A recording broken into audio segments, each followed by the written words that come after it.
Żagħżugħ ta' 25 sena mill-Gambja ġie kkundannat 18-il xahar ħabs mill-Maġistrat Elaine Merci Arrizzo wara li ammetta li nhar il-ġimgħa filgħodu wettaq hold-up b'sikkina u sera €1900 minn ħanut tal-logħob fi triq il-Prinċipessa Margherita fl-Imsida. Fowday Saidi li jaħdem bħala delivery person ammetta li wettaq din is-serqa filwaqt li ammetta wkoll li huwa għandu l-vizzju tal-logħob. Iż-żagħżugħ qal li mhuwiex persuna kriminali iżda għamel dak li għamel peress li kien irrabjat wara li l-imgħallem li jaħdem miegħu ma taħx il-paga kollha dovuta lilu. Id-difiża talbet il-minimu tas-sentenza fejn qalet li Saidi huwa wkoll vittma ta' ċirkostanzi għal mod kif kien trattat minn min iħaddmu. Saidi qal ukoll li huwa qatt ma kellu l-intenzjoni li jweġġa' lil xi ħaddiem tal-kumpanija u li qed jiskuża ruħu għal dak kollu li jagħmel.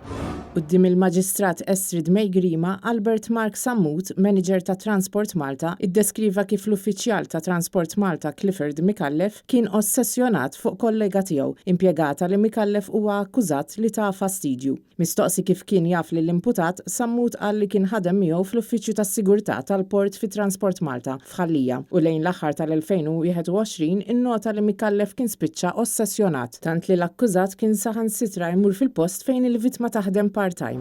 Mara ta' 47 sena minn ħalaxa labet aktar minn €200,000 f'diversi każinos waqt li kienet għaddejja bil-benefiċċji soċjali u naqset milli tiddikjara l-qiegħ tagħha bħala fortune teller. Hi kellha s-sentenza fil-konfront tagħha sospiża u l-multa kienet konvertita fi 3 snin u 6 xhur ħabs effettivi. Dan wara l-appell li sar mill-Uffiċċju tal-Avukat Ġenerali meta instabet ħatja li wettqet frodi fil-konfront tal-Gvern. L-investigazzjonijiet kriminali kontra l-mara bdew wara li l-Pulizija rċeviet informazzjoni konfidenzjali fl-2020 dwar l-logħob tal-azzard li kienet qed tagħmel fil-każinos f'Malta. Min stħarriġ li għamlu irriżulta li l-mara kienet tonfoq sommom kbar ta' flus ferm li len midħul iddikjarat għal skopijiet ta' taxxa. Il-kondotta kriminali tagħha wrid li għalkemm kienet ingħatat diversi ċansijiet biex tbiddel l-istil ta' ħajja tagħha, iba qed tikser il-liġi għad-detriment ta' numru ta' persuni li spiċċaw vittmi tal-aġir fraudolenti tagħha. Apparti sentenza ta' ħabs, il-qorti rrakkomandat li d-direttur tal-ħabs kellu jagħti lill-akkużata